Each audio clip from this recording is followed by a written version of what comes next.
All right, so continuing in our video, we just got up through the point in the class when we talked about Bézou's identity and the Euclidean algorithm. So the first thing that we did, so we've talked a lot about solving congruence equations, right? This is one of the biggest topics in the entire class, right? So like the biggest thing we study in this class is Diophantine equations, solving polynomial equations in the integers, and a powerful tool in order to study those, as we've seen over and over and over again in this class, is that you want to reduce those equations in integers and study them mod some different numbers, preferably even mod prime numbers, right? So like studying congruence equations, a polynomial is congruent to 0 mod something, is like a key aspect of the class that comes up over and over again. It's one of the main objects of study in elementary number theory. All right, so the first congruence equation we studied was the easiest one, just a linear congruence in one variable. So that's an equation of the form ax is congruent to b mod some number m, right? And it looked a little complicated at the time, but maybe if we look back at what we were really doing back then, based on how far we've gone in this class, how much you've learned by now, it should look almost easy in retrospect. Okay, so the theorem that we proved, and basically I'll show you why it's true, right, is there exists D solutions mod M if you take the GCD of A and M, if that divides this third number B. Okay, and there exists 0 solutions, there are no solutions, if GCD of A and M does not divide B. Right?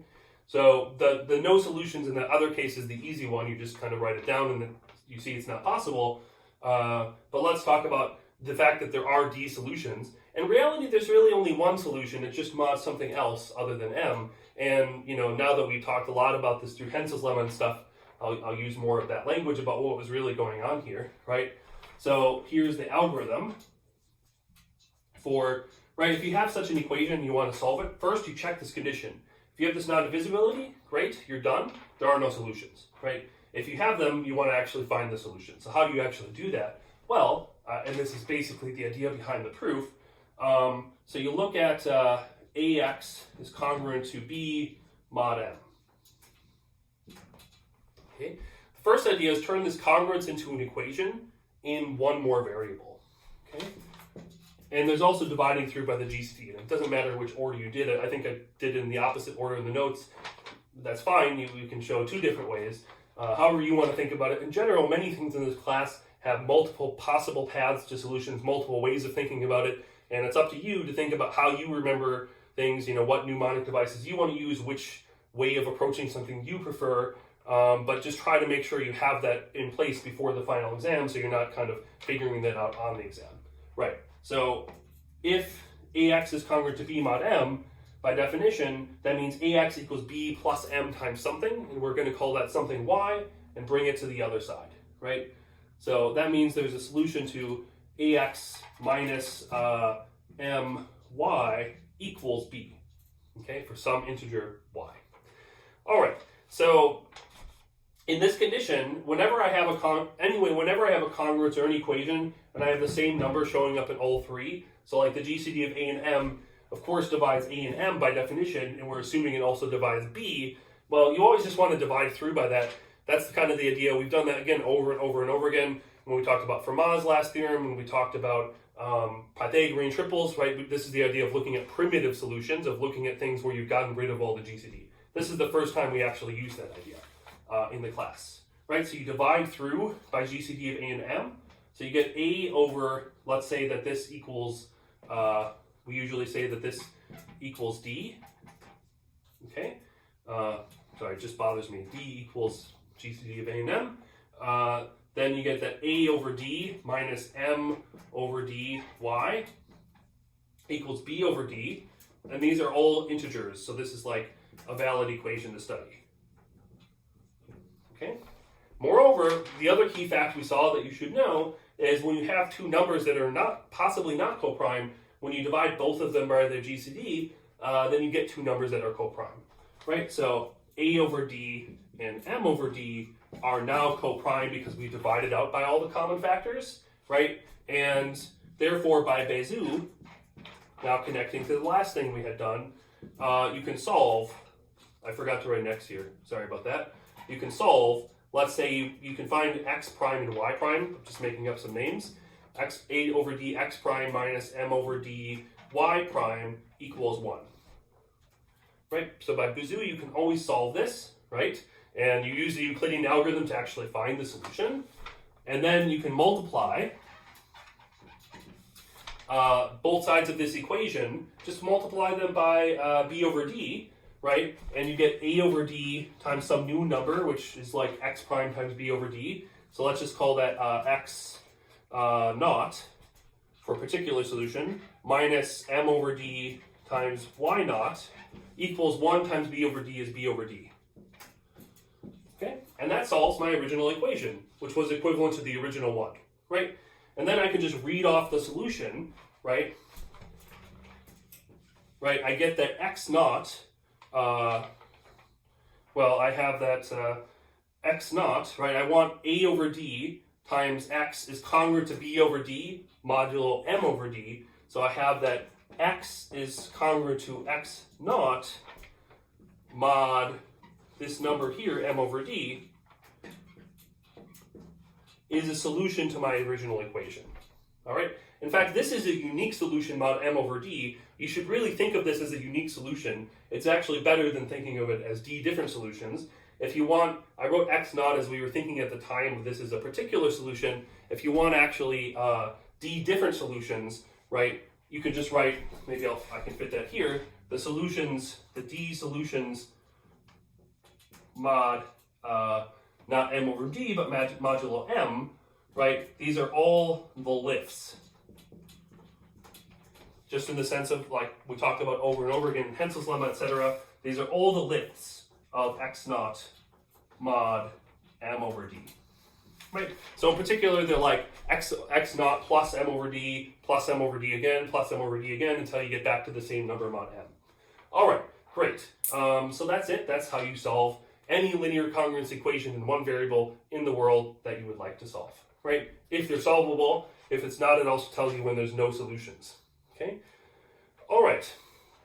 So that's it. There's one very special case of this, and that's when the number b is equal to 1, right? So that one we've also used kind of repeatedly, and in fact that's by far the time, that's by far the most we've used this result in is in this case. Okay, so this is in the case of when we want to study multiplicative inverses. So this both tells us when there is an inverse and how to find it, using the Euclidean algorithm again. So this is studying ax is congruent to 1 mod m, okay? Right, so if it exists, if and only if the GCD of a and m divides what here we called b before, but now b is 1. So it exists if and only if the GCD divides 1, right? But like a GCD divides 1 if and only if the GCD equals 1. So namely, if and only if they're coprime, right? We use this quite a lot, especially in the case even more specialized when m is a prime. This is if and only if p does not divide a. All right. So all non-zero congruence classes mod p have an inverse. In general, it's phi of m. Many congruence classes mod m have an inverse. All right. Great. All right. So that's it for linear congruences. And the Chinese remainder theorem builds on this. Well, in its first form, it doesn't, but as we talked about, it can. So the Chinese remainder theorem was one of these foundational theorems in the class as well, that like you got to know theoretically what it says and computationally how to use it. So we stated it in the form first, where you have a system of congruences, all x is congruent to something. So b1 through bn, mod a bunch of moduli m1 through mn. And with all these theorems, you got to remember the conditions and when they apply, right? So this is the case when mi is relatively prime to mj for all I not equal to j. So they're all pairwise coprime, right? Otherwise you can't apply it. Then there exists a unique solution. So now maybe I'll write the exclamation point. There exists a unique solution modulo capital M, which is the product of all the little m's. Right, so we use this a lot theoretically to say, like, when I study a congruence equation mod some number. It's the equivalent to studying a system of congruence equations about all the primes, right? So we use that theoretically a lot for that. So you should know how to use that in that theoretical sense, this existing unique solution going back and forth between these two worlds of congruence equations about capital M and systems of congruences mod all these little mi's.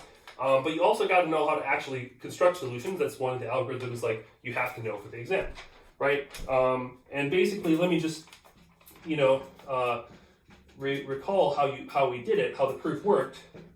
Is we built a system of numbers. So again, you may want to just remember it as a formula. Well, honestly, it's an open book test because of the coronavirus too. So honestly, you can just like look up the formula in the book, but you don't want to waste time. You don't want to. It takes a few seconds to find the thing in the book. If you're not really comfortable with it, even though yes, you can look it up, knowing it off the top of your head is still much faster, and time is still important, right? But however you want to remember it, might just be a matter of practicing it. But remembering where the formula comes from, how the proof works, is often the best way to memorize it. All right. So basically, what we did is we built a set of numbers which are congruent to 1 mod each sub any given m sub I, and 0 mod all the rest. So these were kind of like the idea of choice of standard basis vectors in linear algebra. Same kind of idea, right? And if you remember this basic idea, if I could find a sequence of numbers and the ith one is congruent to 1 mod mi and 0 mod all the rest, I would just have to take the sum of the bi numbers times these to satisfy all these congruences at the same time. Well, how do I solve all these things? Well, you just write down a couple congruence equations, and that may help you remember where the formula comes from and be useful. And anyways, this is a review of how we actually prove this thing. And once you have that, you take the linear combinations dictated by these b numbers here to solve. Okay? All right, so that was basically how that worked. All right, so maybe I'll wrap up the video here. That's up through the Chinese remainder theorem, what you have to know for the exam.